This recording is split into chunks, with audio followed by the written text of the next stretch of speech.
एक समय की बात है। बहुत पुरानी युग में एक छोटे से गांव में एक बुद्धिमान राजा राज्य करता था। उनके पास एक विशाल और शानदार पुस्तकालय था, जहां ग्रंथों की अद्भुत संग्रह थी। एक दिन राजा ने देखा कि एक नया ग्रंथ उनकी पुस्तकालय में प्रवेश कर रहा है।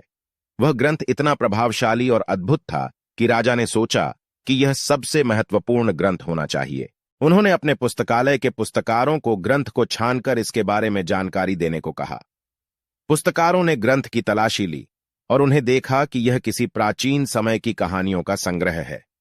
ग्रंथ के पन्नों पर लिखी हुई थी कि यह संग्रह पुरानी सभ्यताओं, महान राजाओं और उनके युद्धों, साहसिक कहानियों और समय की घटनाओं को दर्शाता है। राजा ने तत्परता से ग्रंथ की प्रति पढ़ी और उसका मनोहारी अंदाज देखा। वह पाठ करने के लिए समय निकालते रहे और रोचक कहानियों का आनंद लेते रहे। धीरे धीरे राजा को इतिहास के महत्वपूर्ण घटनाओं और उनसे सीखने की अवधारणा आई। वह समझ गए कि इतिहास उन्हें न केवल मनोहारी कहानियों का आनंद देता है, बल्कि वह उन्हें ज्ञान, अनुभव और बुद्धि भी प्रदान करता है। वक्त बिताने के साथ राजा ने अपने दरबार में अपने पुराने ग्रंथों के आधार पर अधिकारों की नीतियों को सुधारा और अपने राज्य को और उन्नत बनाने के लिए सुझाव दिए। उन्होंने युद्ध के समय की गलतियों से सीखा और विचारशीलता को अपनाया।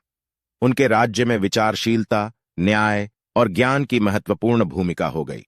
लोगों में शिक्षा, संस्कृति और ज्ञान की मान्यता बढ़ी और सबके विकास में इतिहास का महत्व बताया गया।